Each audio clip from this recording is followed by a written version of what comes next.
All right, this is the Pro Wrestling Illustrated podcast. I'm your host, PWI senior writer Al Castle, joined as always by my co-host Brian Solomon. How's it going?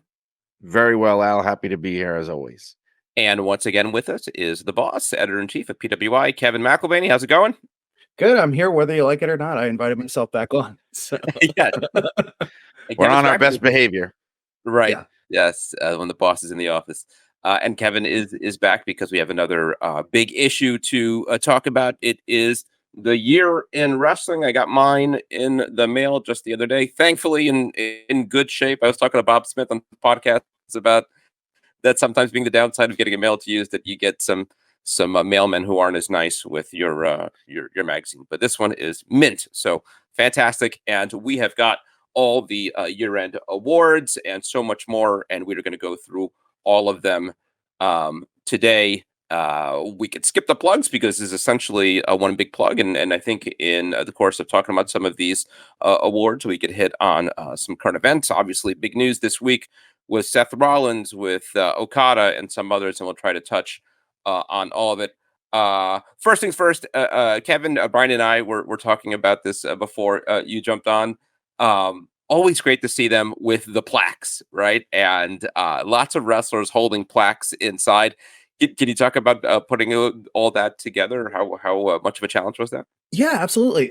So it is a bit of a challenge in that you have to wait for the voting to reach its natural conclusion, then make arrangements with either the promotion or, in the case of an unsigned wrestler like Matt Cardona, it has to be directly through him. And then the other part of that is that right after the voting wraps up, a lot of the companies are sort of winding down for the year. So there are a couple of instances where we have photos that were taken after press time that we may include in an upcoming issue that will, if nothing else, share on social media. But there's a little bit of there's certainly a willingness. I think maybe not as much there for a few years on the part of certain companies, but it was, it's definitely there now. And I think it's seen as like a point of pride and a badge of honor to do it. So the wrestlers themselves are always really happy to get the plaques for the most part. So they're pretty, more than happy to take the time to pose with it.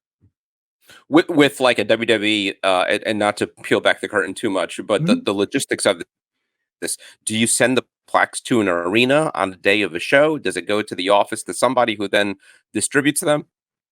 It's a little bit of both, and depending on the company, depending on the day, but like in some cases you send them to an office and then they'll distribute them based on where everyone's going to be.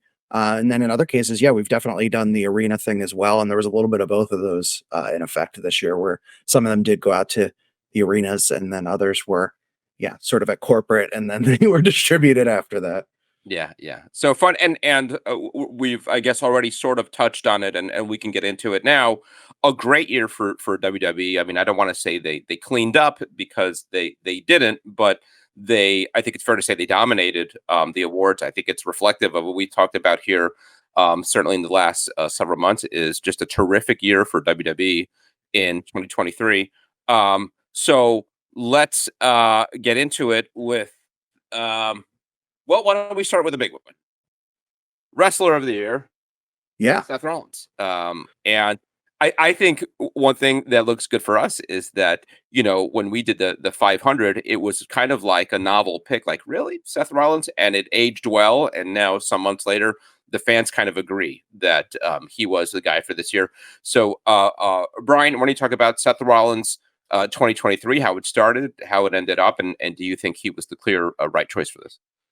Yeah, I was mildly surprised that he got voted in, but not because I didn't think he deserved it, just because I wasn't sure that the fans were going to see him that way. Because as we've talked about here before, even still now, he's not presented as the number one wrestler in all of WWE, but he has that workhorse reputation. He's the most visible of all of the top level stars that could potentially win this award.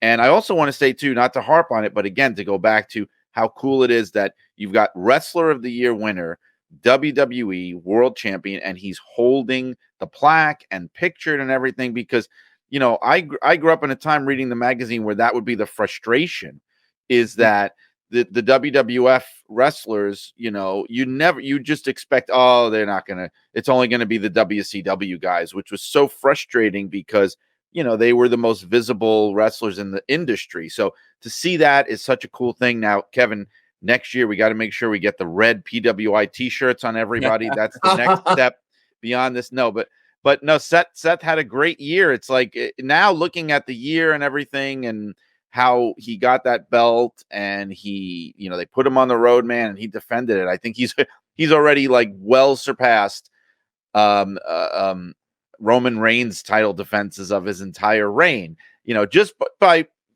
virtue of the fact that he's on the road at house shows as the defending champion, like, which I think is really to his credit. So I think it's a fine choice. I applaud the readers for picking him. What I think is so cool also about Seth Rollins and makes him such an asset to WWE right now is, we've had these conversations in the last several months about these, whether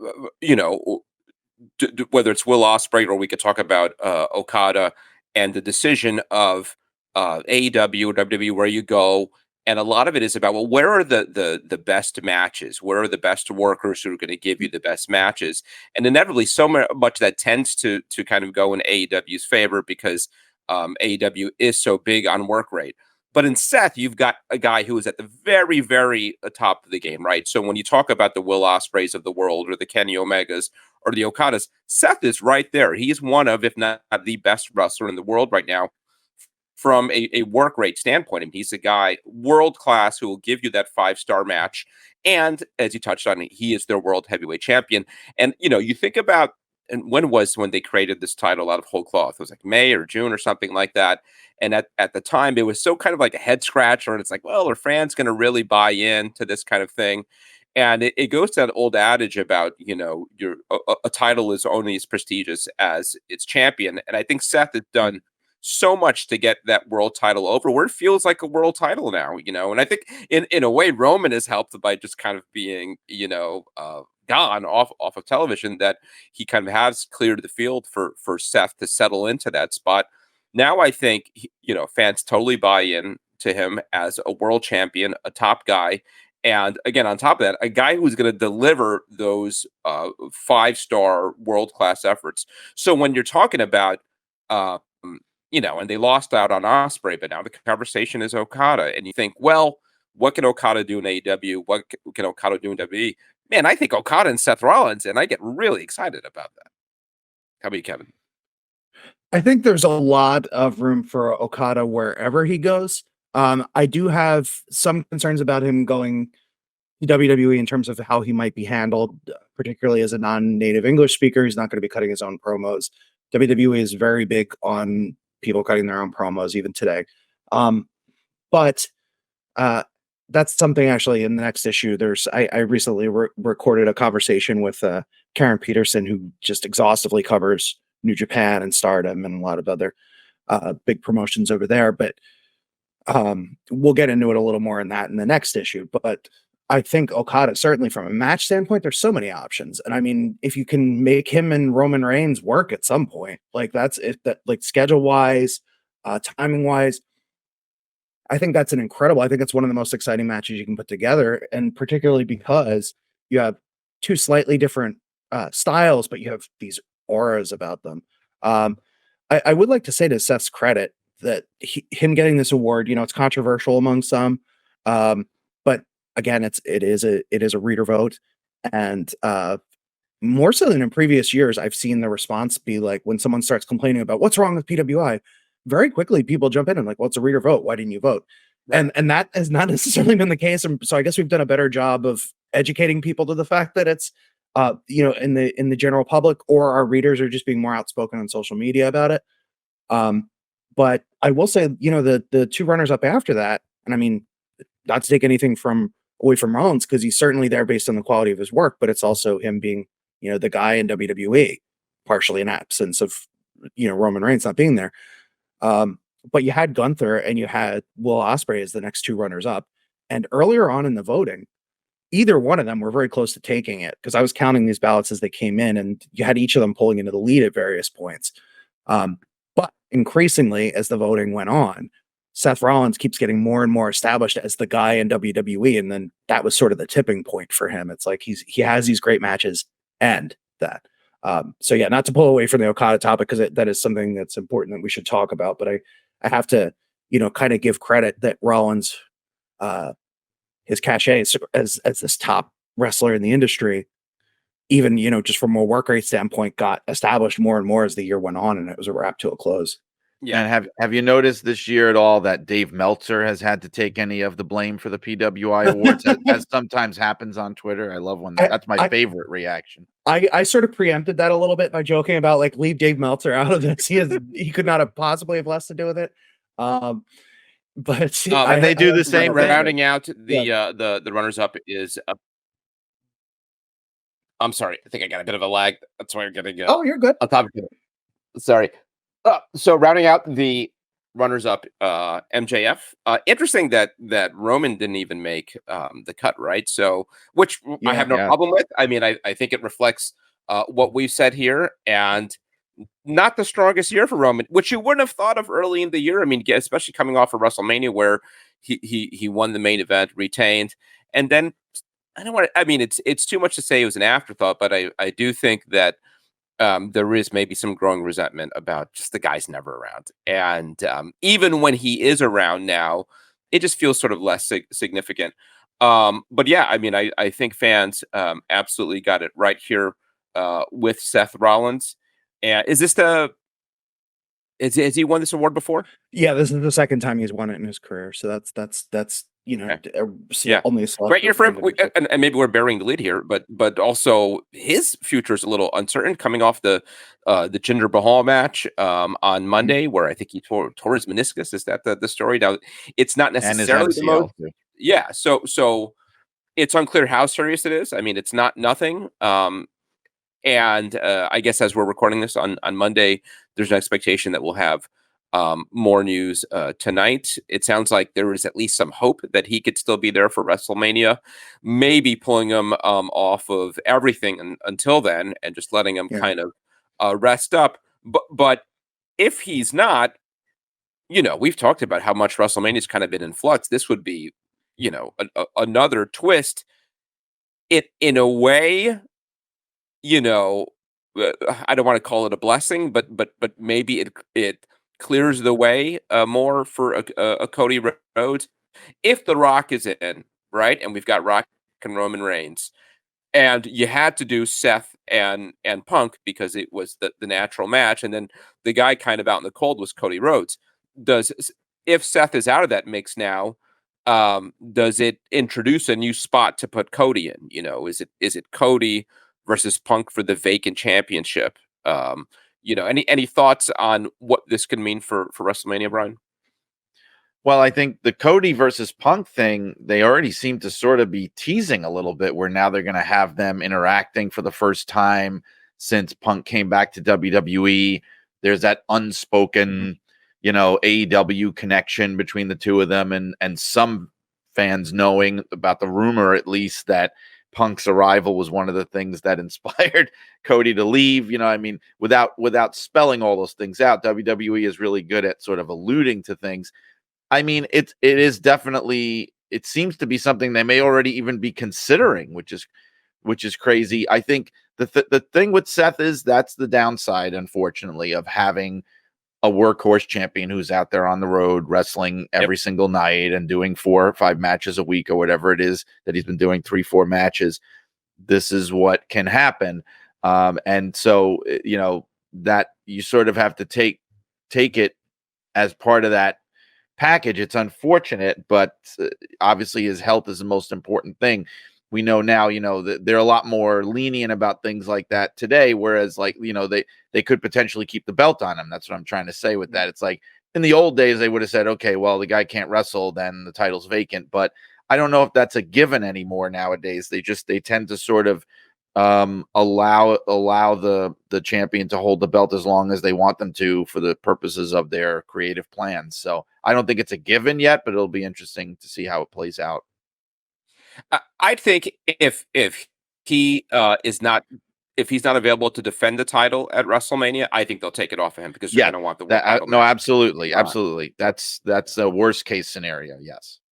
Yeah. Hear me out. Interim champion. No. God, no.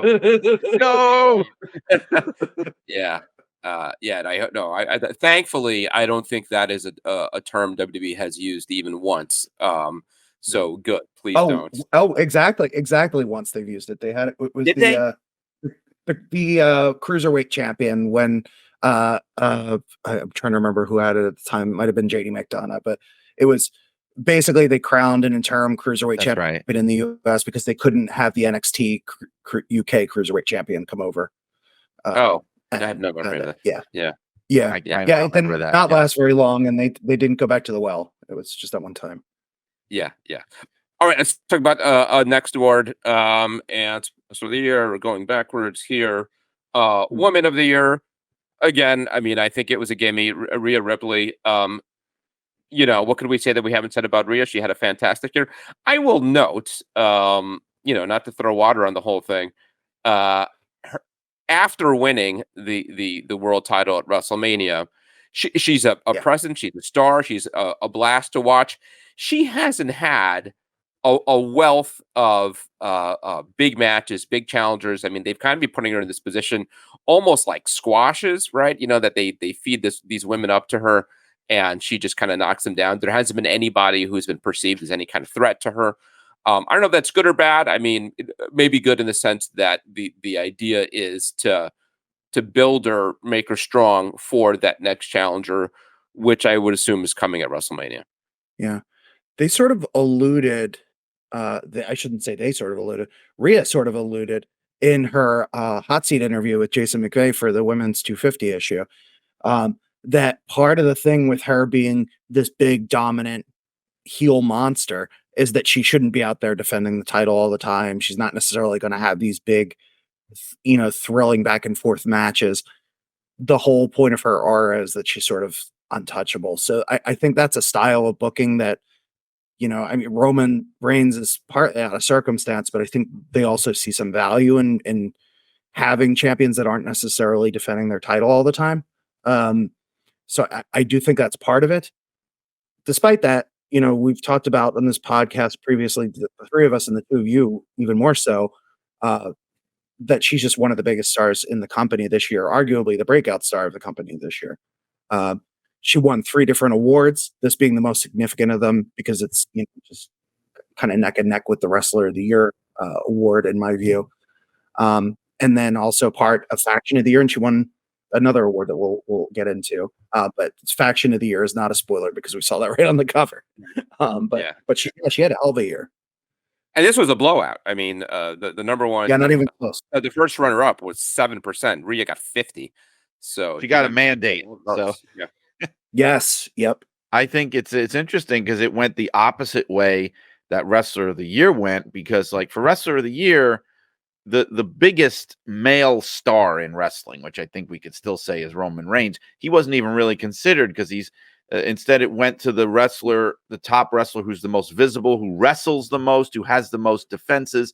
Whereas on the women's side of things, they did pick the woman who is the biggest star in the business, despite the fact, like you said, Al, that she's not having the most defenses and matches. Like if they went, I'm trying to think of if they chose like the workhorse equivalent of Seth Rollins, who that would even be on the women's side. But whoever it is didn't win. It went to the biggest star.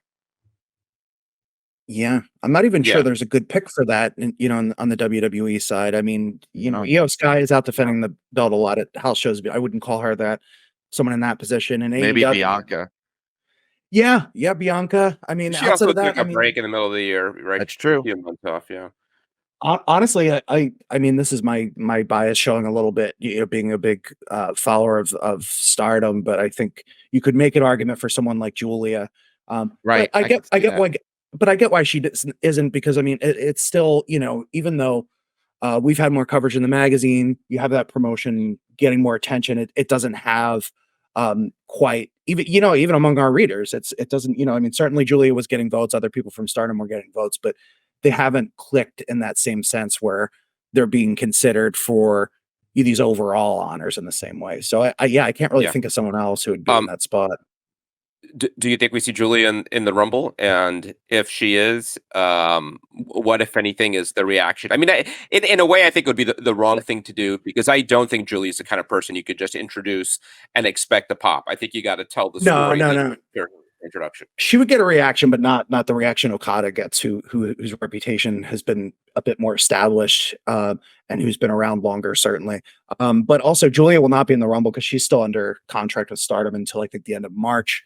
There's speculation that maybe Okada, even though his contract is not up until the end of the month, he has a few dates with New Japan in as a quote unquote freelancer in February. So there could feasibly be some kind of agreement where he could appear. I really don't see Julia doing it, and as you said, I don't think it's the right spot to debut. Yeah, in anyway. Julia might be a good Raw after WrestleMania introduction, that kind of thing. Yeah, she could be. Yeah, whoever. Although I do suspect she goes to NXT for a while. Yeah. Brian, while we brought it up, Brian, I'm sorry if I'm a little off, but I'm getting a little laggy here. So, but Okada, your thoughts on him officially being a free agent soon? Where does he end up? Sort of like the Will Ospreay thing. I mean, there's obviously factors other than who's going to pay the most, where you can have the most notoriety, or who's going to have the best matches. There's a guy who is from a different part of the world who I don't know if the talk is whether he would be moving here or not. But like with Will Ospreay, I'd be a lot more curious about what it looks like in WWE. I think we know what Okada looks like in AEW. We've seen it. And he'll have a ton of great matches there. But I'm really curious about how WWE would book him, would introduce him. I think you've got to tell the story, whether it's true or not, that he's the greatest wrestler in Japanese history, right? The greatest wrestler Japan's ever produced. And again, even if if it's not necessarily the truth, I think that's the story that you tell. And that's a strong suit of WWE in comparison to AEW. See, it's interesting because we always agree when we have these discussions, like, okay, where's the place where he'd probably have the better matches with better opponents? Probably AEW, like Ospreay. But where's the place where they would make him feel like a bigger star and educate fans as to who he is better?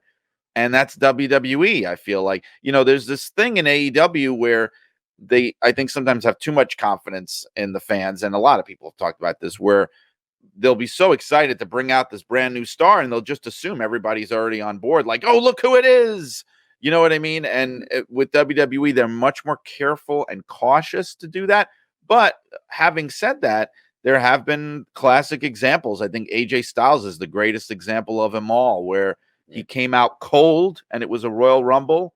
And man, the roof went off the place. And there's a guy who, for all intents and purposes, other than dark matches and crap, had never set foot in a WWE ring.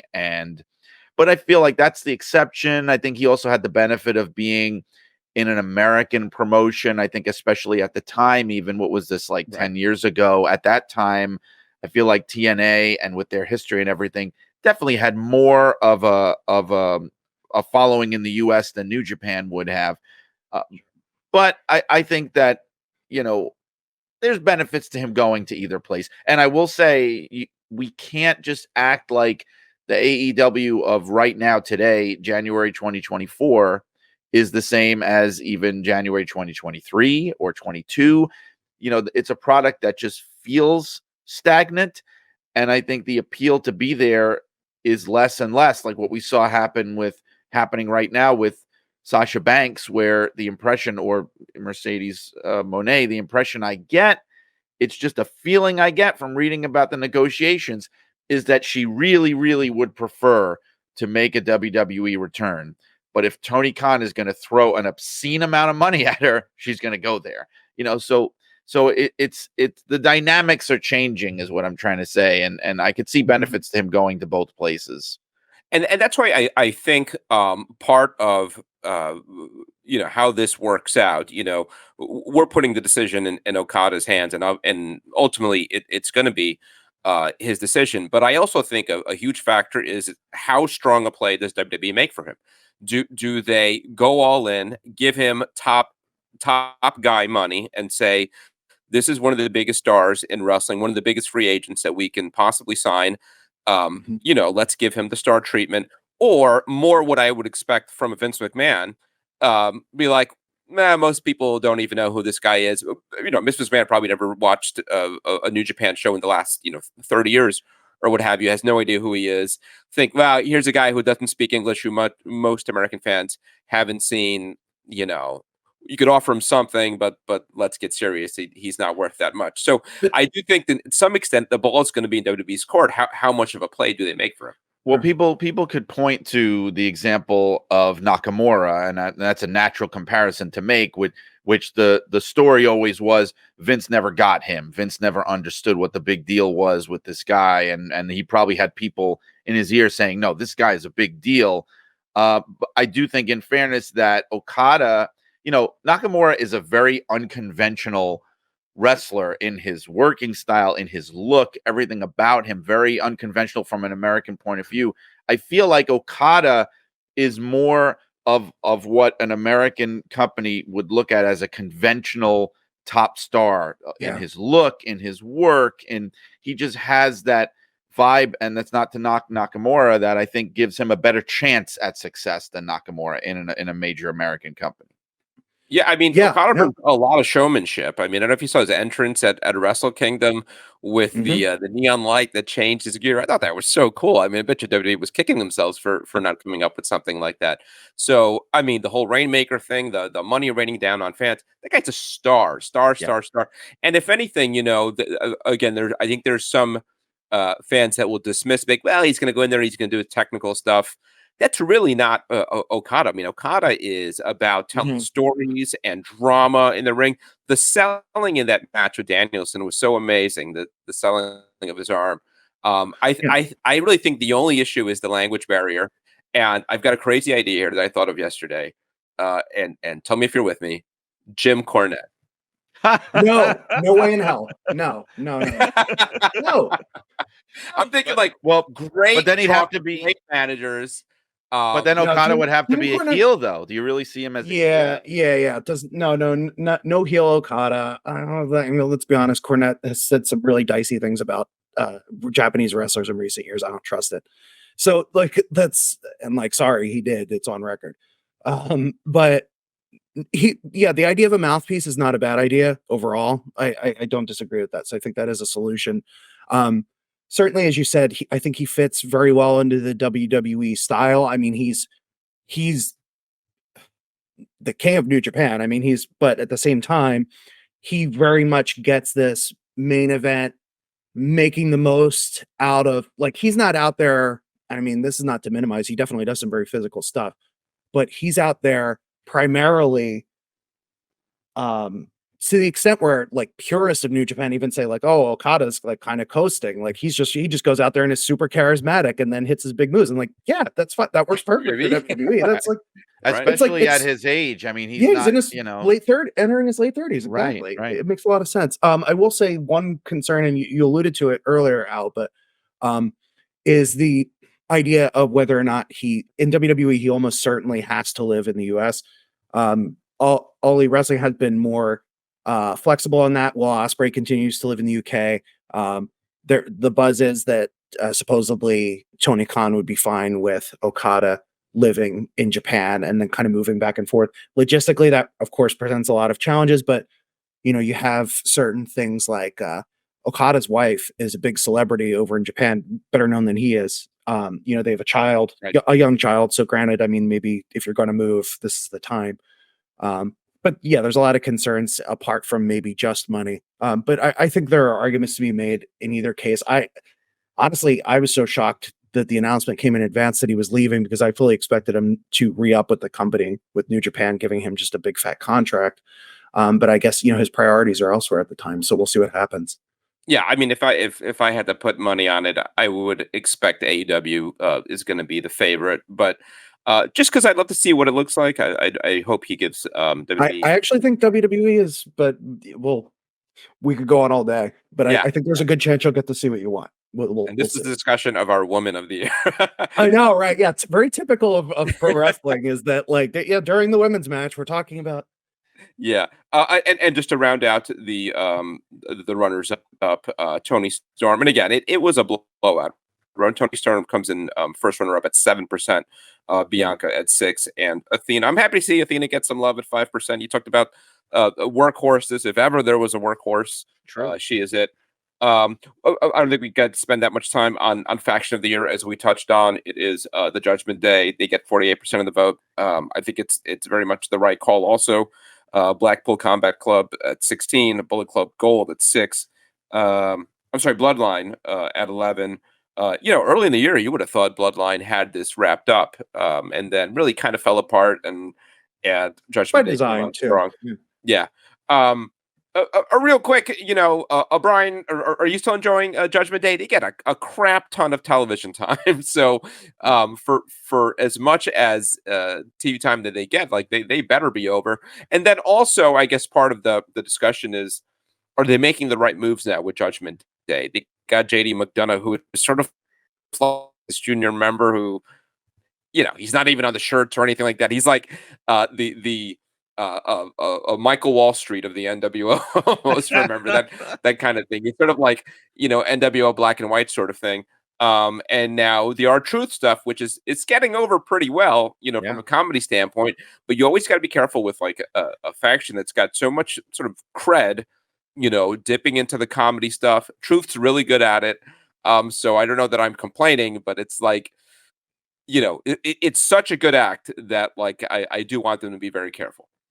Yeah, it does break up monotony a little bit of the bloodline of just, it used to feel like it's WWE's just the bloodline show. However, now it is feeling like WWE is the Judgment Day show.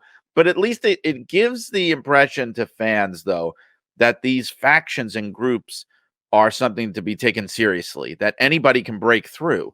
Because if you remember, like when the Judgment Day started, I don't know, I mean, maybe this is just subjective from my point of view. When they first started, I was skeptical. It was just like, oh, here's another angry group of mid-carders that says they're going to take over WWE and they're going to become the dominant group, blah, blah, blah. But they actually did. So from a creative standpoint, I think that's solid and it's good storytelling because it gives fans that impression that when you see these groups come together, anything can happen. Like, you can make fun of any group you want. Like we saw now they have the New Testament or whatever, the Final Testament. And you think like, oh, here we go again. It's the AOP and this guy and carrying cross. But then if you're a fan, maybe in the back of your head, you're thinking like, well, wait a minute. This could be the next Judgment Day. This could be the next Bloodline. It can happen. That said, WWE needs to learn how to spread things out a little bit more. It's like they have this attitude where they're like, oh, this is working. Okay, let's make it the whole show. Just build the whole show around it. Okay. And that may not be always the best thing to do. Yeah. I wonder if I agree. There's that lag again. I wonder if I wonder if R-Truth sort of becomes the Sami Zayn in this case where it turns a little more serious. I know that seems really strange to say because he's been playing a comedy act for so many years. But he's fun. He was sidelined by injury for a while. I don't know how much he can still do what he could do before, but he is fundamentally a very good in-ring worker who's done good serious stuff in the past. Who knows? Well, he was a top guy in TNA. I mean, they put the belt on. He sure was. He was NWA World Champ. Yeah. And you're right. I mean, eventually there's got to be some kind of payoff. That could be serious. I'm here for it. I mean, like, I think R-Truth getting a big angle with Judgment Day could be a lot of fun. Well, the payoff that I feel is like they seem to be showing that Damian Priest has a soft spot for him and kind of likes him, and he's grown on him, and so maybe it's sort of a leverage move to create a rift in the group, or maybe have Priest go babyface and leave. Who knows? It does feel like they are going somewhere with it. It's not just aimless comedy. I don't see him becoming the Sami Zayn of Judgment Day. I feel like, especially at his age and the way fans view him, I feel like he's sort of like a tool that's going to be used to do something else with the group that doesn't involve making R-Truth into a serious top guy. And that's no disrespect to him or his No. abilities. He's just so entrenched as a comedy guy at this point, whereas Sami Zayn occasionally would do a more serious program. And True. R-Truth is very much like, I don't know that you completely want to undo all the stuff you like he's valuable in his role as a good comedic performer. Yeah. Tag Team of the Year goes to FTR. So this is one of the awards that AEW picked up. I mean, I think this was also kind of a no-brainer, and they got 37% of the vote. Notably, all the Tag Team of the Year, the Women of the Year, and the Wrestler of the Year were all our number ones in the 500, the Women's 250, and the Tag Team 100. So we got it right, it would seem. On one hand, of course, right? I mean, like a strong number one. On the other hand, not the deepest, year for tag team wrestling. WWE certainly pulled back. Kevin Owens and Sami Zayn were first runner-up, and they were their run was what, 3 or 4 months, something like maybe longer than that, but by the late summer, early fall, they were already like not a thing anymore. Then you got Better Than You, Baby, which was again kind of like this part-time act, and the Usos, which were done by early in the year. So not the strongest year for tag team wrestling, but a great year for FTR. Brian? Yeah, after it seemed like the year before that and prior, it almost seemed like they were getting buried in AEW. It was very frustrating for fans of FTR. It was ironic. It was that era where they were having belts piled on them, and yet they were practically invisible. And, definitely things got better for them. And I think it's cool. It also brings a smile to my face when you see guys like, those guys are thrilled to get an award like this, because this links them to all the great tag teams that they idolize and love, and that they look up to over the years. That sense of continuity is not lost on them. And so it's cool to see them with the plaques and accepting the award, because exactly what it means to them. And I think if there was any act in modern day wrestling of 2024 that I could see Jim Cornette managing, it would be FTR, just because of that link to the past of those old tag teams. But it's very gratifying to see guys like that get an award like this. It's very cool. Yeah, absolutely. And do you want to add, Kevin, before we move to Match of the Year? No. I mean, Brian nailed it. I know for a fact they're very excited to have received the award a second year in a row. It does put them in some elite company. And honestly, right now, we're very early in the year. I don't see a lot of teams lined up who are set to give them a challenge. They could make it a 3-peat, 3 in a row. So I mean, in WWE, you go back to Judgment Day, but I don't even really think of them as a tag team so much as a faction. They're who is there? Yeah, whoever the next the first runner up is, and maybe even the second runner up could very well come out of AEW as well. Does it mean that Match of the Year? Interesting when we were. I'm sorry. No, I was just gonna say, do you think Cash finally forgave us when we forgot him on the PWI 500 that one time? Does this make up for that? I hope so. I think he forgave us pretty quick. Okay, good. in the moment, because I felt so bad at the time for the exact reason I just mentioned. Because this stuff really matters to those guys. Like, they really are fans of this kind of thing. I mean, apologize publicly, but also like I spoke to him. Good. Okay. Good. Yeah, Good. I think we're good. Match of the Year, when we were Brian and I speculating in the last podcast before we knew the awards, I totally forgot about this match, and I'm thinking WrestleMania big matches, and I was there for this. I was in the building, and it was probably the best match of the weekend. I'm talking about Rhea Ripley and Charlotte. So I don't have a problem with it. I mean, I think it helps that the WrestleMania stage always helps if you got a 4-star match. I think it's elevated potentially to a 5-star match by being on the WrestleMania stage. They had a terrific match. My only, and it's nitpicky, and it's why I might have gone with the tag team championship match, which didn't even make a runner-up. I'll note, was the storyline, and I don't know that the storyline for Charlotte and Rhea was as strong heading into WrestleMania. But the match itself, unquestionably, was a fantastic match. Do you agree, Brian? Oh, I do, and it wasn't even the first time, in my opinion, that those two women had the best match on a WrestleMania. Because I think the COVID one, 2020, which I think was WrestleMania 36, they also had what I thought was the best match, but it's just worlds apart, though, because the difference between then and now is I think at that time, Rhea just wasn't ready. I mean, she had a great match with Charlotte Flair. She just wasn't ready to be put in that position yet. And I think even the year after that, where we saw, it was the year that Bianca and Rhea were both crowned on the same WrestleMania. Bianca just went into the stratosphere, and Rhea Ripley kind of fizzled out. Like, she just couldn't connect with fans. And boy, has that changed. And so, like, you revisit it. It's so interesting how wrestling is. You have the same two people on a WrestleMania again, and it's like a whole other level. They still have the best match on the show, arguably, but it's a whole other level. But yeah, this was a great year for matches. I not to knock them, I thought it was a great match, but this one maybe surprised me the most, because I was thinking either FTR versus Bullet Club Gold or MJF and Danielson Iron Man match, which I think might have been, God, it might be the best match in AEW history, or like right up there with Cody versus Dustin and things like that. But this, I mean, I guess it just shows you how many great matches were being held. It was not, the votes were very widely distributed. I don't have it in front of me, but was this like maybe the lowest percentage of any winning award winner? Which again speaks to how many great matches there are. I think in recent years, yeah. I mean, it's 13%. So yeah, I mean, that's a small percentage. Dominate, yeah. So first runner up, 11%. Another WrestleMania match, Gunther versus Sheamus versus Drew, which was just a blast. I mean, yes. I'm glad to see you do. I don't know if that'd be first runner up, but it was so much fun. Second runner up, Will Ospreay and Kenny Omega from Forbidden Door. I gotta say, I don't know.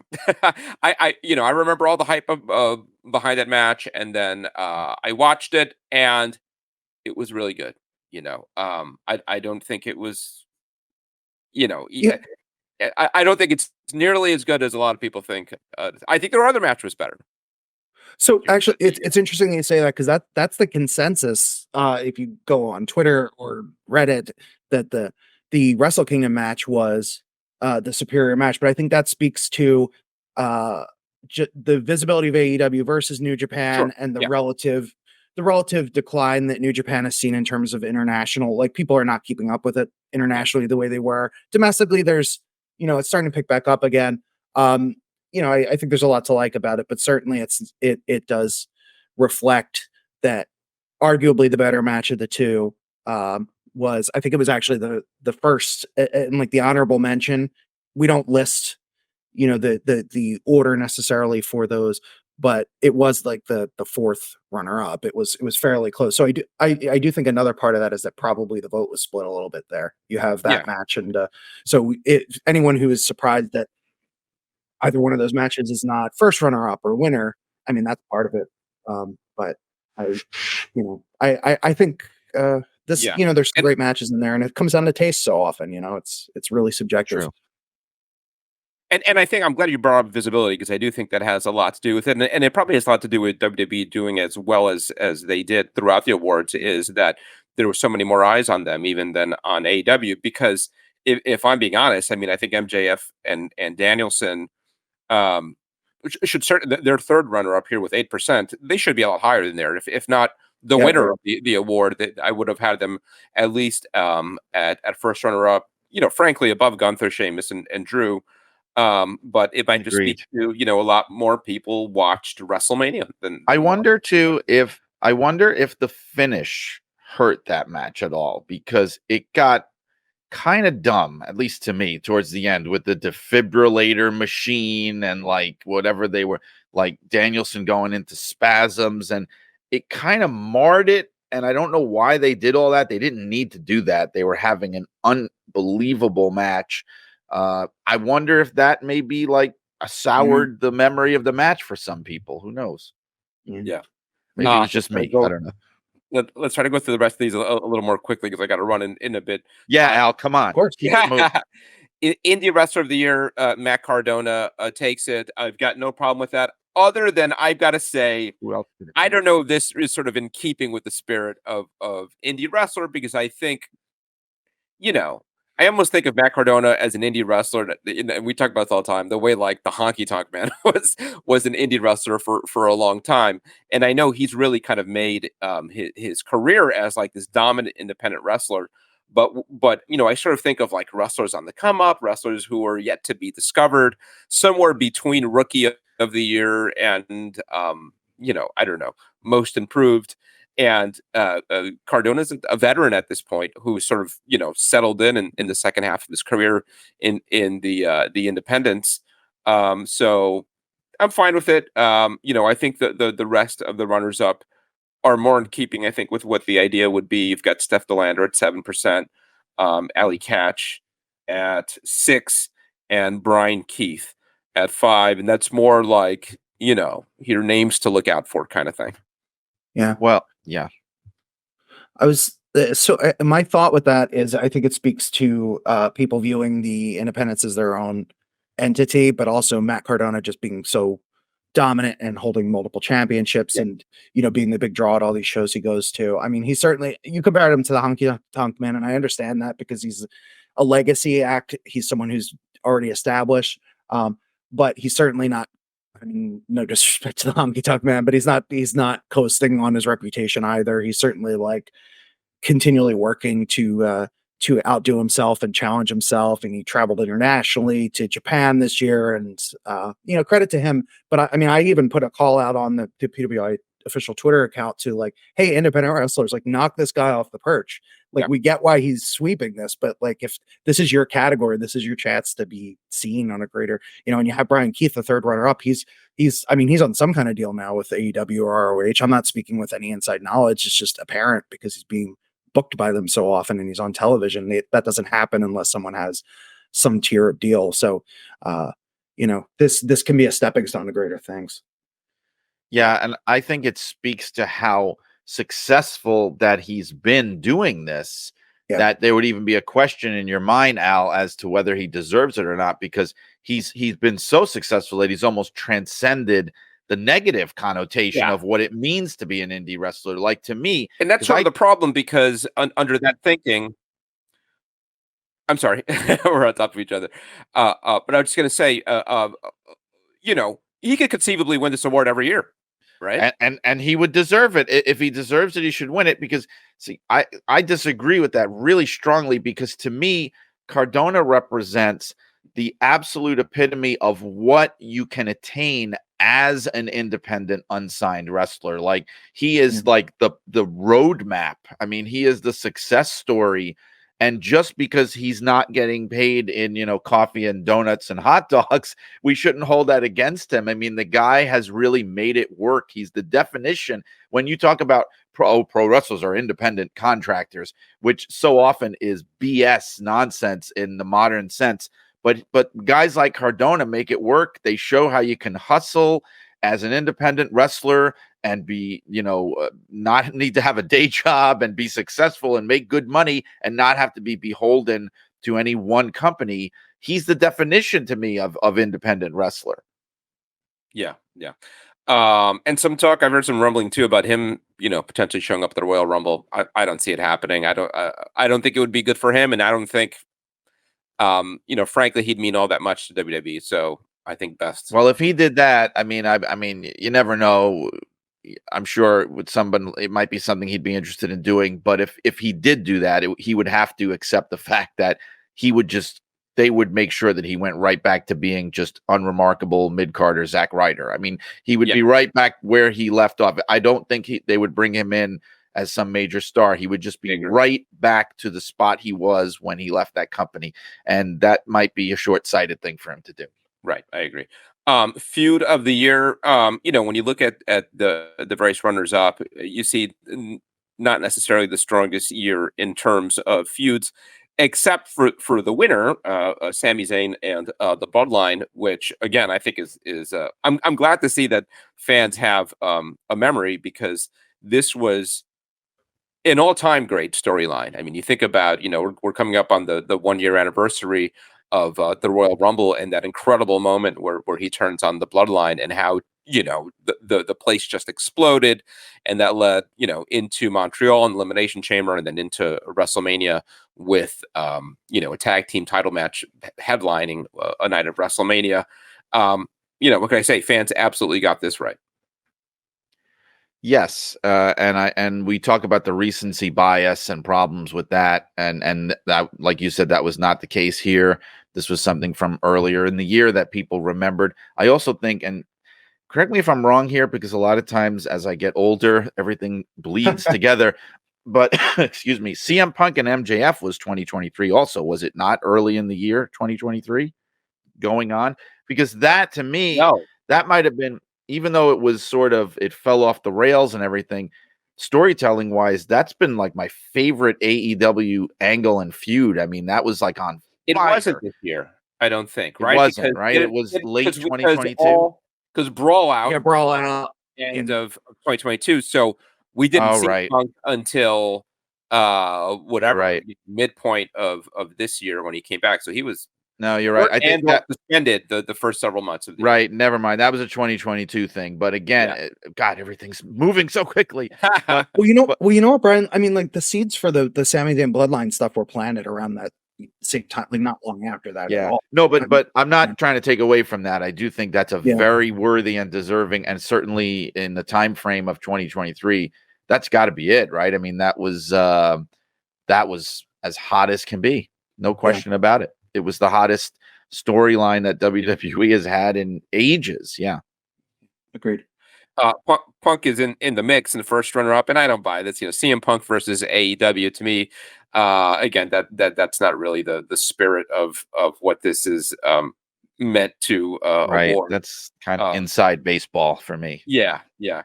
Cody Rhodes versus Brock Lesnar was fine. I mean, they had I think a feud in a different respect, which was a series of matches, and they were all pretty good.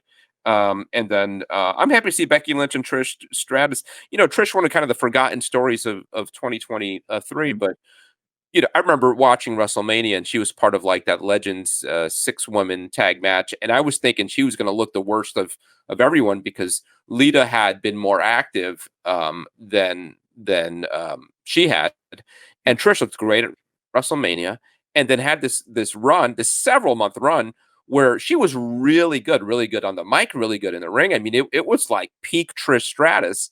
And is she 50? Close to 50? I mean, just looking great.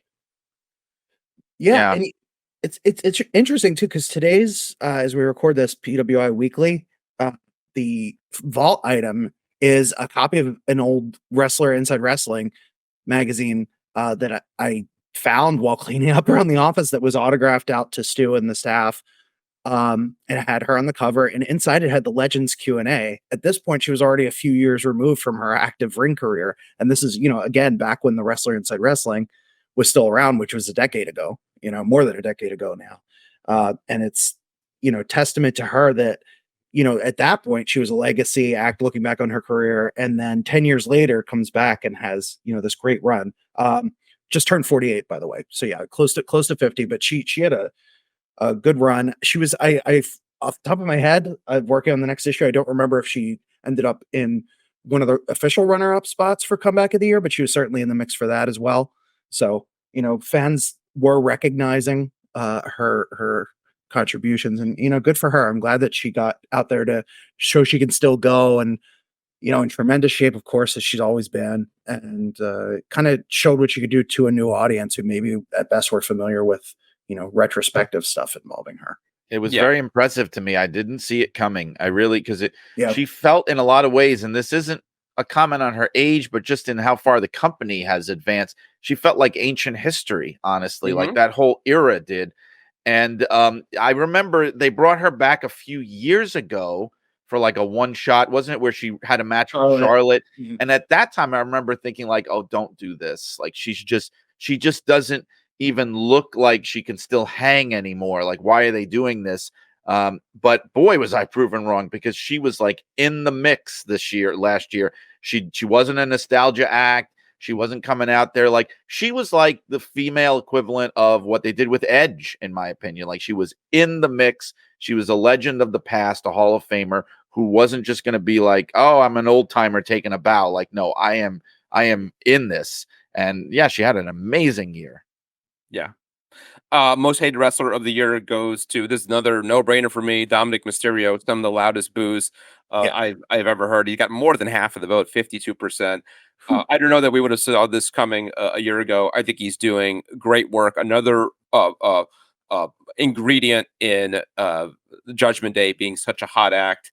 And, beyond sort of the novelty of he's like annoying and he's a pest, I wonder if you do something with this, right? I mean, when you get a guy who is this over as a heel, is it crazy to think about putting a world title on him, or at least him being in a world title program if he can maintain this level of heat? Well, first of all, I think the award should have been split between Tom and Nick Mysterio, but it's still, I'll take it. No, but he's a rare kind of talent. And you're right that I think that's something you want to run with, because it's very rare to have somebody like him where a modern day audience can still get so emotional and heated up over a heel. I feel like in a lot of ways, I know there's a lot of fans that don't want to hear this, but he overtook in a lot of ways MJF. And this is even back when MJF was still a bona fide heel, as the genuinely most hated person in wrestling, which I did not see coming at all. And I think the big difference is, like, with MJF, as great as he is, and especially as a heel, it was always like, we're laughing with you. Like, we think you're really cool. And, oh, you made fun of our town. Oh, that's great. We love you. Keep doing that. Whereas with Dominic, it was just like, will somebody just break this guy? Like, we don't even want to listen to him. We don't want to listen to him, but we're not going to change the channel. It's not the X-Pac, Eric Bischoff heat. It's like, that's rare. Yeah. That's rare to find. Yeah. Rare. I mean, I think he was a good heel in every sense of the word. And, you trace this back to the earliest, roots of discussion of Ray versus his son when Dominic first debuted. And remember when there were the earliest teases and people thought like, that's kind of in bad taste, the father versus son. And you talk about a success. I mean, like they made this guy's career off of that.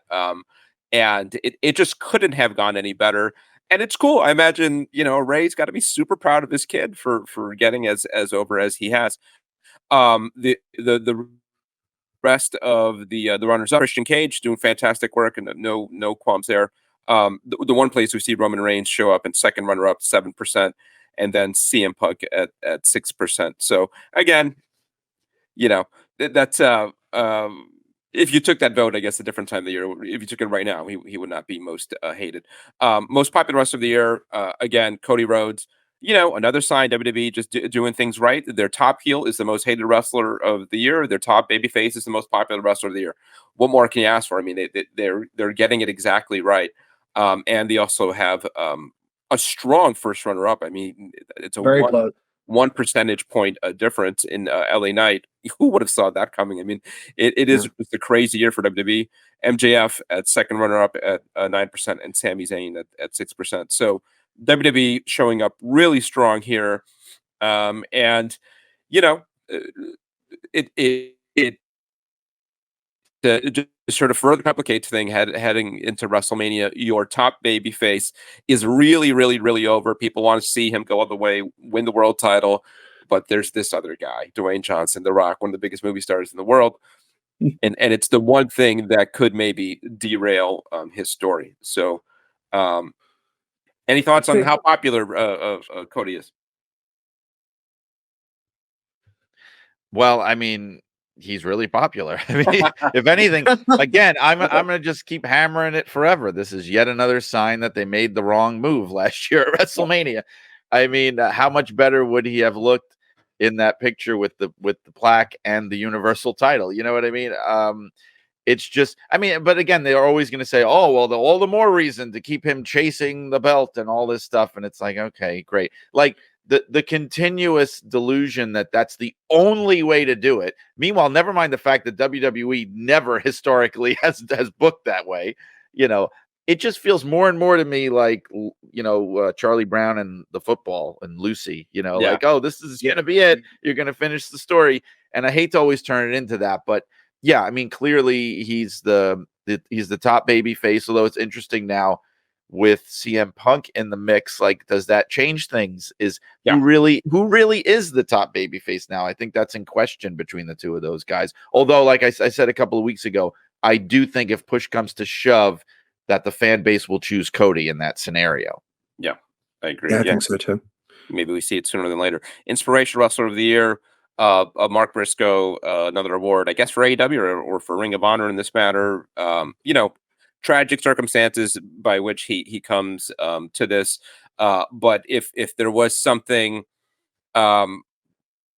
kind of a I don't want to say happy ending, but it was just such an awful story earlier in the year with the passing of Jay Briscoe. But it sort of cleared the way for this guy who's been working really hard for a long, long time. They both were, and I believe it was Jay that had said the things that kind of got the Briscoes banned from television, and Mark kind of had to carry some of that baggage. But there was so much goodwill toward him, his family, after the tragedy, that it sort of cleared the way for Mark Briscoe to show what he can do, and fans got behind him in a real big way, and that was nice to see. It's also cool too if and I mean, not to use this as a plug for the digital edition, because I'm not trying to do that, but if you have the digital edition, the little play button on there, a lot of times it'll link to different matches from people, promos, things like that.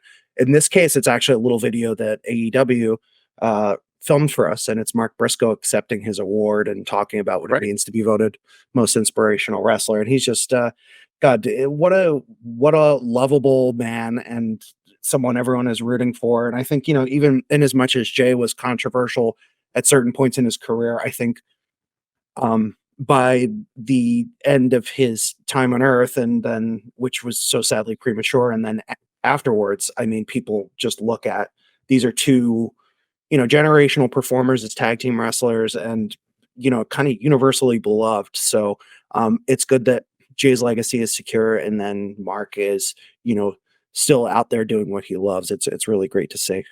Yeah. I'm gonna have to fly through these because I got to run. So the runners-up: Cody Rhodes, Richard Holiday, and Mickey James. No problem with any of those. Comeback of the year is a really interesting one, and I'm guessing if voting was open a little bit later, it would have been a lot different. Trinity gets it, and if you stop the voting right before the last match at Survivor Series this year, I would say this was the right decision. But obviously you had Randy and CM Punk coming back. So I would think if we took this voting at a different time, things would be different. Yeah, most of the ballots were in by then.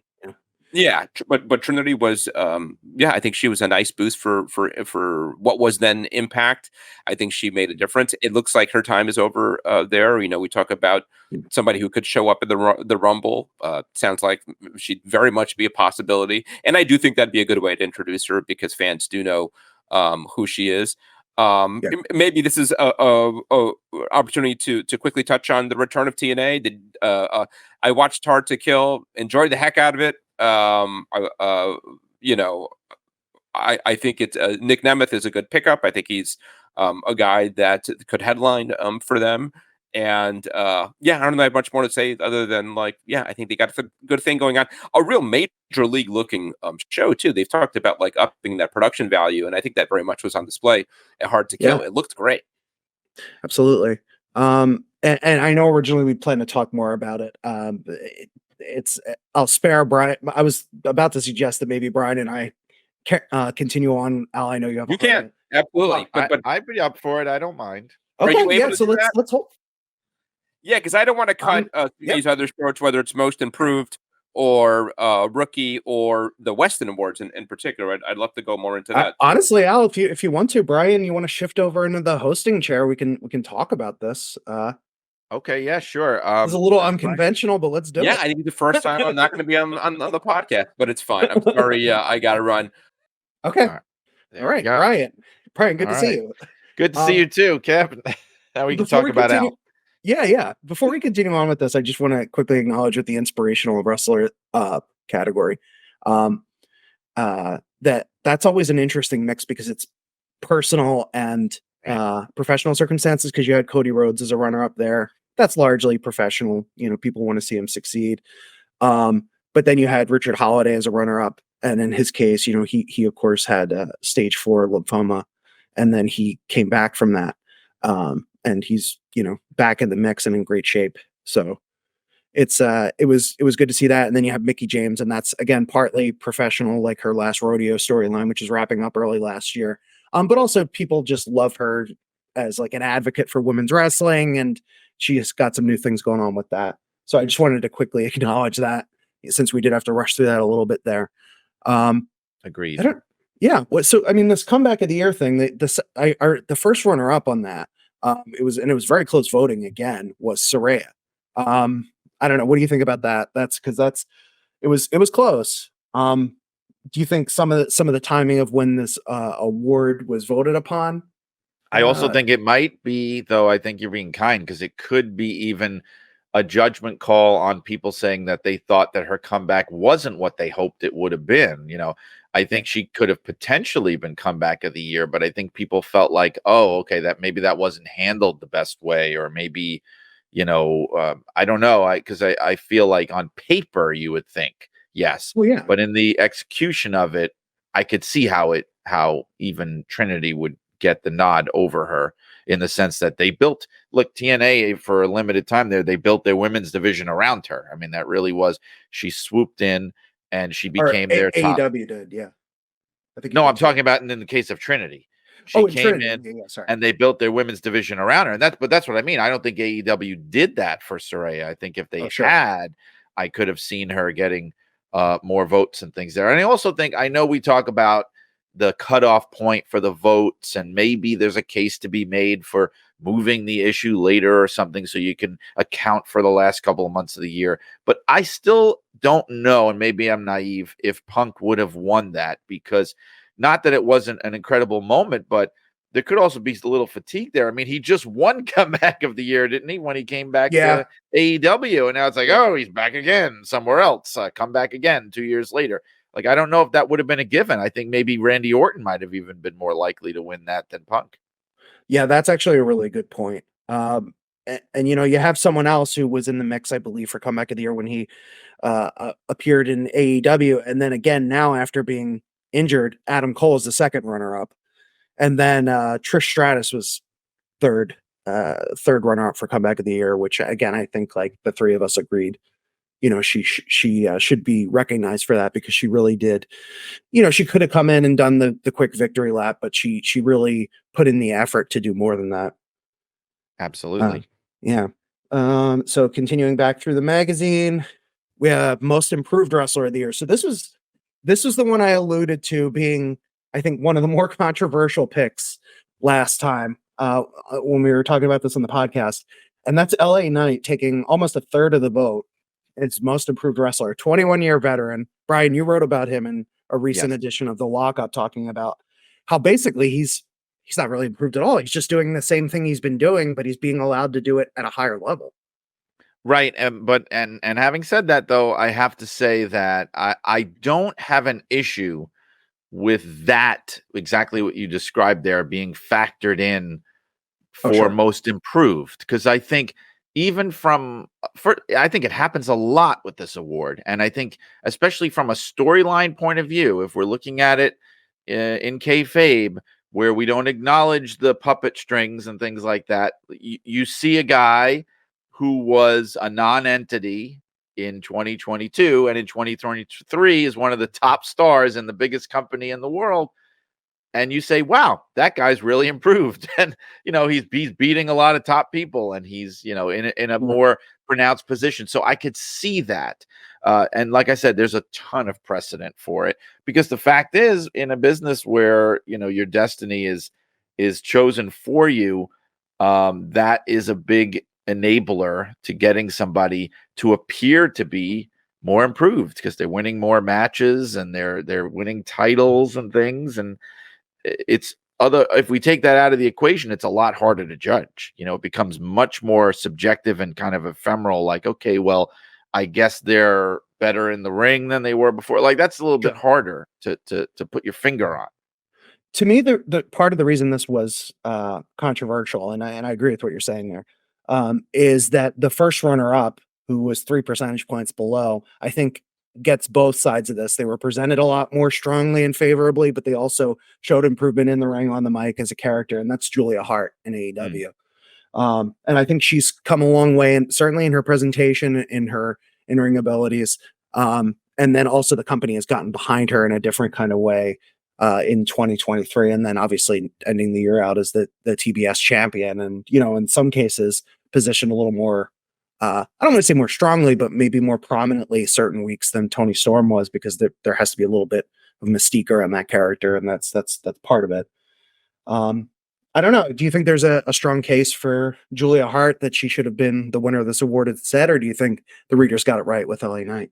I think the biggest mark against her getting it is just, AEW has that reputation for not getting behind the women as strongly as they could and should. And so maybe the problem with that then is in a situation where they actually did, or at least in the best way that we've seen them do, and Toni Storm's another example of that, but I feel like there's so much negative momentum in the way the women's division has been handled that maybe it didn't make as much of an impact as it could have. And when you have an LA Knight situation where WWE has a rocket on his back and he's main eventing against Roman Reigns, I mean, that makes an impression in people's minds. You're main eventing a major event against the top star in the business. That goes a long way, and I think that's probably what put him over the top.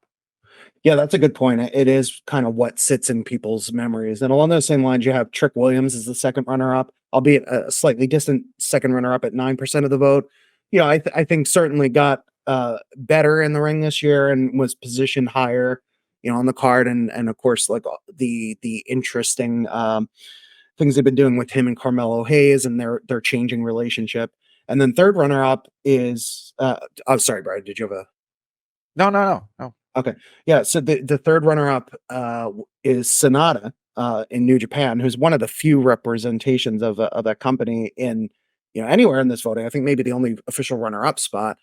I don't know. I think Sonata, he certainly had some great matches this year, and it's his first run as a world heavyweight champ. Right. But 4% of the vote, so he slightly ekes out some of the honorable mentions. But I think, I saw him as worthy of being in that conversation just by virtue of the fact that, it felt like New Japan was kind of rolling the dice a little bit more and putting that title on somebody who wasn't one of the usual suspects of the last, X amount of years in that company. So I think that's what made an impression on people there. And in fact, I think if it had been a company that was even more high profile, I think you would have seen him even potentially winning an award like that, because in a way it's like he was almost like the New Japan equivalent of an LA Knight. You know what I mean? True. Like they're taking a chance on somebody new in a big way. So I think, I think I totally understand why he would have been in that running for sure. All right. Makes sense. We still have to talk about what, the last one voted by fans. And that's Sol Ruca from NXT. Of course, we talked about in previous years how WWE has changed this category in a little bit, in that you're seeing more actual rookies who are being presented on television. And interestingly, this went to Hook last year in AEW and Jade Cargill the year before. So it's been WWE. The last time they picked this up was Tom and Nick Mysterio's rookie year. But getting it again this year, and the first top two spots, but the top spot going to Sol Ruca, who's actually, she'd been off TV for quite a while during most of the voting due to injury, but she also made this strong impression in the ring, very athletic, great aerial wrestler, strong personality. And first runner-up is Ava Raine, who at certain points was a little bit closer to her, but I think as we got further and further away from whatever she was doing with the schism, you want to talk about a baffling choice. I think sometimes people just will get a vote in there just because they're rookies. I don't, you know what I mean? That was to me, nothing special at all. I don't mean to be mean or anything, but like she's the definition of somebody that shouldn't be on TV, that really should be is not benefiting from the setup currently of where an entire wrestler's entire career from day one is documented on national television. It never was that way, and I think that it hurts somebody like her. Yeah, it is. It was an interesting choice. I think certainly there's a lot of attention on her at first, and I think she can develop to be. She's got a strong family lineage of people who've done very well in the industry, and she can get there. But maybe a little bit of you know, holding back on showing your hand would come a long way there. I mean, you even look at someone I mentioned, Jade Cargill. She hasn't wrestled on television in WWE yet, and she's someone who actually has a history. She has 50 some matches, and she has experience, but they want her to look as best as she can, and I think there's probably a lesson to be learned in that. This is this. No, I'm just going to say this is an award, like you said, that's changed a lot over the years, because I remember, and I know you do too, that this was a difficult award in years past, because in wrestling, true rookies, you never really saw them. They were invisible. They weren't going to put somebody in a position where they were really in front of a lot of fans on TV until they were pretty seasoned, and they'd usually be years into their career. And so even with the Rookie of the Year, it would always be a little bit kind of bending of the rules, where you'd have somebody who'd been wrestling for a few years, but for all intents, and I think it was like you had to be less than 2 years in or something like that. And I don't even know if that rule was always hard and fast, but it was because it was so difficult. Like if you're going to go by a true rookie, in a lot of cases, it would be honestly, and it would be a bunch of jobbers. Like it would be almost impossible to pick. But the business is different now, where because of developmental and because of NXT being on national TV, and also on the AEW side, you've got a lot of opportunities to put people on TV that are very, very new, and even in indies being streamed online and things like that. You've got brand new wrestlers that are in front of way more people than they ever used to be. So in that way, I guess it's a positive, because it feels like a true Rookie of the Year award now more than ever. Yeah. And actually you set that up perfectly, because the second runner up, I believe this is the first time we've seen anyone from Tokyo Joshi Pro Wrestling, TJPW, part of the Cyberfight collective with Pro Wrestling Noah and DDT in Japan. Toga, who's one of their rookies, got 10% of the vote, second runner-up spot. And she's not someone who'd be familiar to most mainstream American fans, but by virtue of her debuting again in front of big crowds with TJPW, a lot of times in the opening match slot. So if someone puts on Wrestle Universe TJPW is on at 10 o'clock Eastern, I'll watch a little bit until I'm too tired to watch anymore, they would see her matches. So I think she benefits from that. I think she also benefits from really anyone on the short list. I think our readers are going to go through and either read about them or watch some of their matches. So she benefits just, everybody on here was shortlisted. Nobody was a complete surprise that we got scattered votes for people who were not included on our short list, but she's second place. I'm actually a little bit surprised that we didn't see Yuma Anzai from All Japan, who was actually main eventing matches. If we're going to have a wrestler from Japan in this slot, that it wasn't him. But again, maybe a testament to it's a little bit easier to act some of these TJPW shows here than All Japan, which is a strange sentence to say, but it's true. And then in the third spot, we do have a true rookie independent wrestler in Gabby Forza, who's been primarily Wrestling Open, which is a production of Beyond Wrestling, streams on IWTV. She's been working really hard and has a popular, she's got a strong fan base and a popular personality on the Northeast independent circuit. Do you think there's anybody we've missed in here? I mean, there are a couple like NXT names who have been pushed a little bit later in the year. Yeah, I mean, there's a lot with NXT. NXT has been a game changer. There's been, because they even have Level Up, and because there's another level even like below NXT where you're getting to see people.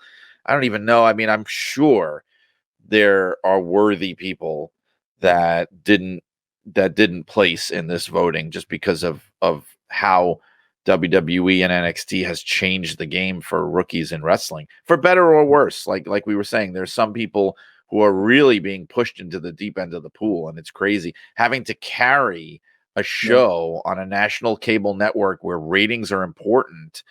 That's a lot to ask for some of these young people. Yeah.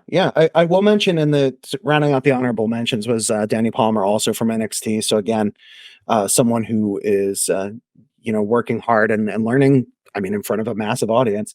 And then, true to a lesser extent, but Tiara James, who's been a fixture of MLW, also a rookie.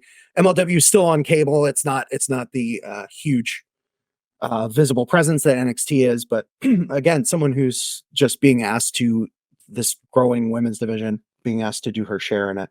The other side of the coin, we have this Rookie of the Year category. We go all the way to the opposite end of one's career, and it's the Stanley Weston Award.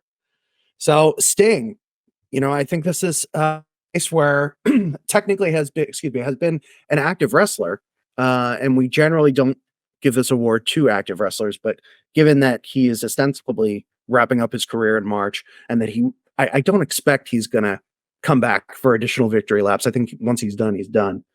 Yeah. Made a lot of He's like 65 years old, I believe, right? Yeah. Somewhere around that range. I wrote my in my column for the upcoming issue where I wrote kind of like a look at his final years, his AEW years. I researched it and I took note of the fact that when he debuted for AEW in 2021, he was literally 2 weeks away from becoming eligible for Social Security. That is a fact. That is a fact. I mean, if he wanted to collect early at 62, which is your right to do at a lower rate of payment, but he could have. I think that's incredible. And no, but I totally understand an award for a quote unquote active wrestler in a situation like this, in the sense that,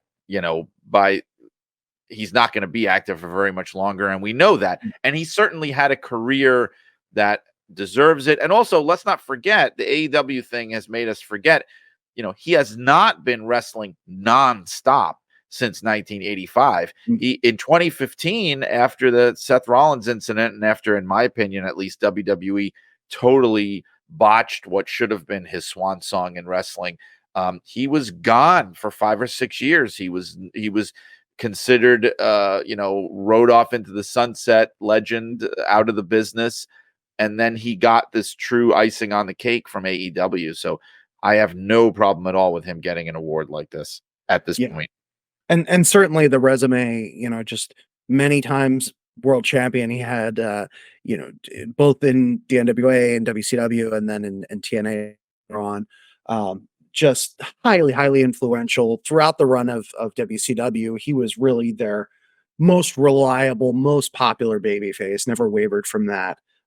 Even as other stars, you had someone like a Bill Goldberg, you still had Sting as someone they could come back to once Goldberg's run was fizzling out. And through the NWO, through everything else, you had somebody who was just the face that so many people still associate. Like, if you ask someone to think of, like, who do you picture when you say WCW? It's Sting. So well deserved. Certainly. Yeah, and definitely in the Turner era, they wanted it that way. I mean, they called him the franchise for a reason. Yep. He was the face of that brand. And, if I could give a little footnote for the people that care about things like this, like me, he is the only person to ever be NWA, WCW, and TNA world champion. He's the only person to hold those 3 world titles, and which is cool, among many other things that he's done. Uh-oh, Kev, you've totally froze up on me.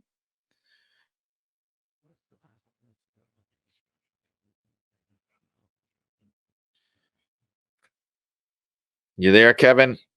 Uh-oh. I'm not seeing or hearing you. Hey, sorry, Brian. My internet dropped out. Oh, there we go. Sorry, are we good? I see you. Sorry, that was my internet dropping out. So I'll just edit that back in. Sure. No, did you? You got? Can you hear me? I left off. Yeah. I think you're lagging a little bit. Okay, what's up?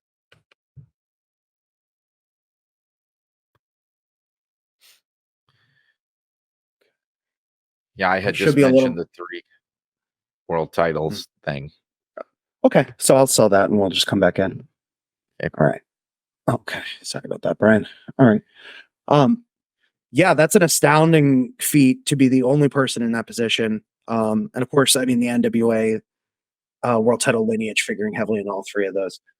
Um, and then the other Stanley Weston Award recipient is Nancy Benoit, which is a posthumous award, of course.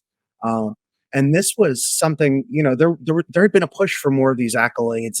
Like particularly, there's a Nancy Benoit tribute Instagram account that has been fighting too hard to fight for to reclaim the legacy, sort of, that Nancy Benoit had, under her real name as Woman, of course, as a fallen angel prior to that.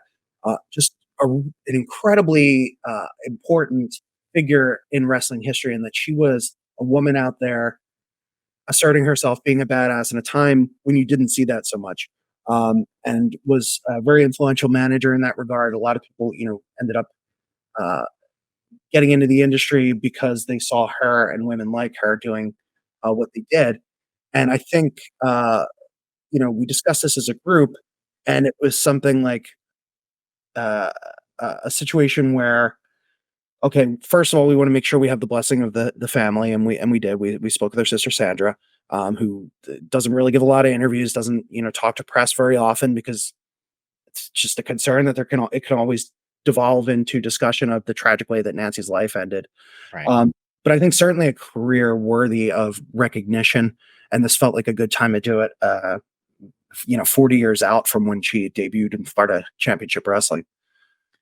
Yeah, without doubt. And first of all, I think it's great the past few years that we're doing 2 Weston Awards, only because, as you know, and this is one of the reasons you did it too, is there's so many worthy people that it just feels like there really are people that deserve these. And if you look back at all the years that we've been doing 2, you can see there's not a single person in there where you can go, oh, well, they sort of like squeezed that person didn't really deserve to get that. And so like this is a great example of that because it's a reappraisal, right? I mean, Nancy unfortunately has been gone for a long time, 15, 16 years now.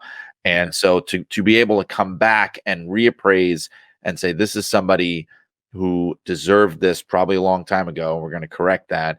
It's a good thing because it also sets a good example that there could be others like that too, who just when you think that they're totally out of the conversation and there's someone who's not relevant to fans in the present day, you think, well, no, actually anybody is open to reappraisal if they're worthy of an award like this. So I think it's an absolutely great precedent to set.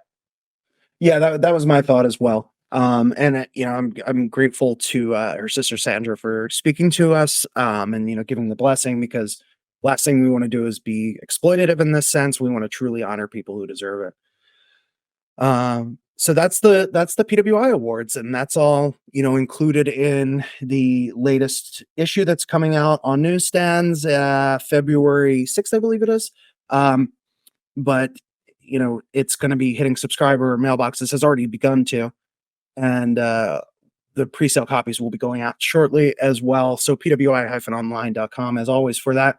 Should we talk a little bit? I know you have to get going soon as well, but should we talk a little bit about Hard to Kill? Yeah, we can. Sure. Yeah. Sure. What did you think of the show overall?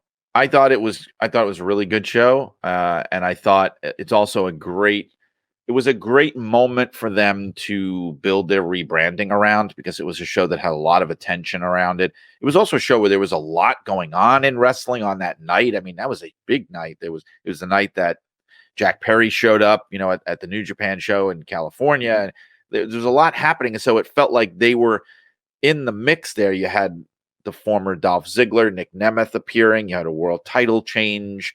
You had a rebranding. And I'm starting to see now, and I almost feel funny saying this because I feel like maybe this is something I should have seen all along, or maybe I'm completely off base. I was thinking there for a while, like, why are they doing all this? Why now? Why is Impact rebranding? Why are they going back to a name that maybe some people thought was not, that they got rid of for a reason, that kind of thing? Sure. Like, what's going on here? There's a lot of moving and shaking going on. And I really believe, whether this is realistic or not, I think their best case scenario, the hope that they might have, is perceiving the issues happening in All Elite Wrestling, whether this is a realistic goal or not, they may be trying to assert themselves as the number 2 promotion again in American pro wrestling. Whether or not, like I said, that's a realistic goal when you're up against a company that no matter what their status is, they have limitless capital. I really do think that that's what they're aspiring to do here. And that's a very worthy goal, whether it's achievable or not. Yeah, I think that is what they have to aim for. Settling for number 3 is not really doing them any favors, and that's sort of what they were doing. I don't want to say they were settling, but they were kind of comfortable in that role for a while, and they were content with, like, we have our audience and we're doing well, and we're going to maximize that audience. But I really think they're trying to grow that audience, reclaim some of the past audience that they had lost from years ago, which is always a tricky proposition, whether that's a television brand like Impact TNA or even, a magazine like ours. It's, you don't want to desperately chase people who may never be interested again. But at the same time, when you're offering something that's, spiritually similar to what you've done in the past, you'd be foolish not to try to re-engage those people. And there are a lot of ex-TNA fans. I mean, that was a program that was getting 1 million plus viewers, granted at a period when more people had cable TV. But there are different ways to watch it now. You can subscribe and watch it on YouTube. You have the TNA Plus service. It definitely seemed like they were trying to put their feet forward and appear as that company. I mean, you have a situation where their top 2 championships changed hands in the world title and the Knockouts world title. And part of that, again, Trinity is probably wrapping up her commitments with, or has wrapped up her commitments with TNA, probably headed back to WWE. But also you have Jordan Grace has signed a new contract. She's a strong front runner for that division. On the men's side of the equation, I liked Alex Shelley in that spot. I understand why Moose is in the position. He's always going to be controversial amongst certain fans. Because, I mean, he has a history of there were charges against him way back, domestic assault allegations. Certainly never convicted of anything, but that's always going to. Certain fans are going to look at him in a certain light because of that, and it's hard to blame them. On the other hand, he is just incredible athlete. He's continued to get better in the ring. Big guy, believably can beat anybody in a match. So you understand from that perspective why they want him in that spot. So I think regardless, you have him, you have Jordan Grace, and you have 2 believable heads of these divisions, kind of going into this new era. Apart from Hard to Kill itself, you had on the TV tapings, they had both Okada and Ospreay working matches. Right. But the show itself, I thought was good. I thought, the main event was good. I thought the Knockouts match, a few people have suggested this. I think Jason McVeigh says as much in his coverage of the show in the next issue. Maybe Trinity's best match in her whole, maybe not even just her run, but maybe her whole career so far. You had a strong multi-team tag title match, which I thought was very good. The ABC is a very strong set of tag team champions. You had all the titles on the line. You had the Knockouts tag title changed hands. The Decay won that, and then you had the digital media title changed hands. Tommy Dreamer lost that to Crazy Steve on the pre-show. So I think it's a big newsworthy show. Out of what you said was already a very busy night for wrestling. On top of the New Japan show, you had Collision as well. So it was really right. And Battle of the Belts. Yes. Yeah. So but I think, when you look back, this is maybe the most newsworthy of them all. And just a lot of great matches, some nonsense and shenanigans. I mean, you had the match that was ostensibly a singles match between PCO and Dirty Dango quickly turned into a 6-man tag that was only slightly less shenanigan based. So, TNA will TNA. Well, that's the other part of TNA that maybe people don't want to talk about. If you're really going back to being TNA, that was part of the product.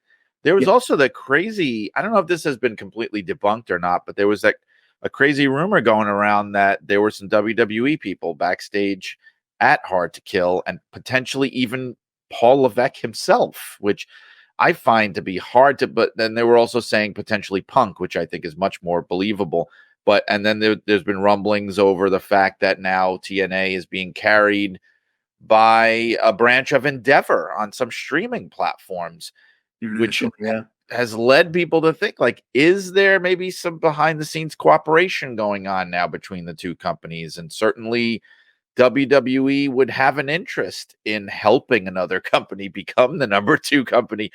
This could be a similar thing to what was going on with WWF and ECW many years ago that a lot of Right. people didn't really know at the time was happening, Yeah, and I think that it makes a lot of sense for WWE, and by the way, it's just adding fuel to those rumors, the premium live event terminology has been adopted. Yes. And they're not the only company that's done this. I believe MLW has, and maybe some. I'm forgetting somebody else, but it's an interesting thing that adds fuel to these rumors. I do think some wrestlers, if not backstage, were in the area or watching the show because you had some photos that had not surfaced previously of, some friends of Trinity's, but the Paul Levesque thing, I'd not heard him being backstage, but I mean, hey, I don't discount anything anymore. You have CM Punk back in WWE. It's a very different era. Like, we are really, people always used to wonder, what is a post Vince era going to look like? We're really seeing it now. I mean, there are some changes in the way they do business. There are certain things that I don't think you can dismiss out of hand and say a WWE would never do that. I think that whole sentence is out the window now. Like, we don't know what they're going to do, because you get new blood in there. You get these top executives like Endeavor and TKO people. These are not wrestling people. And they're going to sit there and they're going to go, why the hell wouldn't we do a show against AEW? Like, that would be huge and do great business. And the wrestling people in the room are going to be like, are you out of your damn mind? Like, there's no way. But and then the other people are going to go, well, why not? What's your counter argument? So I think we're in that era where you never know what the hell could happen. I mean, really believe that. It's interesting. So I think there's a benefit, first of all, in aligning the company with TNA, in that for years now, TNA has been a place. One, someone leaves WWE, they go there, they sort of reinvent themselves, and someone like, and obviously she ended up back in AEW, but Deonna Purrazzo springs to mind, but like far from the only example. But you go back a few years prior to that, you have a Drew McIntyre, Drew Galloway came back and was a main event level talent, which he was not in WWE, but he grew into that because he was able to go and work on himself. And then you have this current setup with TNA where, most of the people who are under contract are at least able to work some other dates with company approval. Many of them are really only contracted for, they have certain restrictions, like they can't go wrestle on AEW or whatever, but otherwise they can go out and do whatever they want. So this leads to a lot of independent and international talent cycling in. I mean, you're a fool if you don't think that WWE is keeping a close eye on that, and I think even specifically Paul Levesque, he's somebody who, I mean, he's one of the biggest wrestling nerds out there. Like he's absolutely, you think like WWE doesn't have its eye on, I don't know, say Okada. You really think that he's not watching Wrestle Kingdom, or at least certain matches from Wrestle Kingdom? Right. I mean, look what he did with NXT when it was firmly his product. He turned it into WWE's Ring of Honor before AEW got the real Ring of Honor and made it their Ring of Honor. I mean, that's what he did. So why not do the same thing with TNA? And then you look at other stuff. I mean, you have Charlie Dempsey, William Regal's son, who went and wrestled, challenged for the Triple Crown title in All Japan. It wasn't on their big show. It was the show a few days after that. Or what about Nakamura getting to go and wrestle Muta on Muta's retirement tour? Like, those are things that Vince would have never allowed to happen, at least not at this stage. Yeah, once upon a time he would have. Like the Vince of the 80s and 90s. Yes. With a little more collaboration, but they would do those Japan co-promoted shows and things. And, there's that famous shot that makes the rounds of Vince in Gorilla with Jushin Liger, which is so like surreal. If you ever seen that picture where he's like waving him to go to the ring and you're like, what am I looking at right now? But yeah, he stopped doing that stuff a long time ago. Yeah, he sure did. I mean, the closest thing was in the 90s when you would have people come on WWE TV and WWF TV, and you would have Smoky Mountain Wrestling being brought in by Jim. Right. Or their AAA partnership that went on for a little bit. Or youngster Carlos Colon. Definitely a rib on Gorilla's rib on his former business partner, no question in my mind. Yes. But you have a new era now where anything can happen. By the way, the All Japan move is really that's in some circles, that's gotten a lot of people fired up, because you had this recent alliance that was formed between the big promotions in Japan to sort of like protect the industry there, make sure that it always, there's collaboration between the different promotions, which is especially now it's more of an open thing there.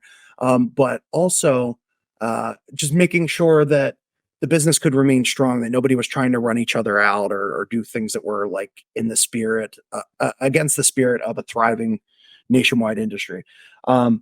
Suffice it to say, then you have All Japan going and doing this with WWE, and then people are like, "Whoa, what is this? Is this going to lead to what happened with Progress years ago and NXT UK?" And then that kind of like came and all this talent got sucked up. So there's a lot of suspicion. I think some of it's a little bit alarmist, frankly, but it is, it does, because WWE as a company has a history of like when they're collaborating, they're really coming in to kind of just scoop everybody up. So. I think anybody who has a partnership with them should at least remember history, but it doesn't mean that there can't be a more collaborative spirit in the present, because I think, again, Paul Levesque does business a little bit differently than his father-in-law. Definitely. And I also think even the way the company views Japanese wrestling is very different. Like we saw again, like with the Nakamura Muda thing. I think when you're talking about a country like that has its own wrestling culture, where quite frankly, WWE doesn't have anywhere near the foothold that it has, and WWE is definitely on a lower level than I don't know about All Japan, but definitely New Japan. That it's just that they don't really see them as a threat. I don't think they're looking to take over Japan. I mean, I could put my foot in my mouth here, but it's more like a safer relationship where it's like, what have we got to lose? We're not, it's Japan. We don't really like let them go there and work. It only benefits us. Like, I think that might be part of the view of it's not really a threat, and it's not a market that they're looking to take over. So it's a much more potentially harmonious relationship. But it is a market where they can grow, and they're going to be airing on Bima TV. So it's, there are benefits to that for both parties potentially. And then also you can exchange talent. You can have people come work over here. The excursion has always been a very big part of the way Japanese pro wrestling operates. It's people going and learning different styles elsewhere. Growing as a performer, performing in front of different crowds, and then getting different perspectives on things. Because I mean, at the end of the day, that's what wrestling is. It's this global sport / performance, and it's so much richer and better when you have these opportunities for people to experience different iterations of it. Absolutely. Yeah. All right, we've been going a while, Brian. Do you have anything you would like to plug before we part ways here? Well, I have my podcast, Shut Up and Wrestle, which is going along strongly. We just had our 100th episode, and we're well into with future Kazuchika Okada manager Jim Cornette. Yes, the future, right, Matt. We don't want to start any crazy rumors here. No, but we're still actually Kristen Ashley from our own staff is a guest who's coming up. I'm not sure when this episode's going to air. It already may be out by then, but I don't think so.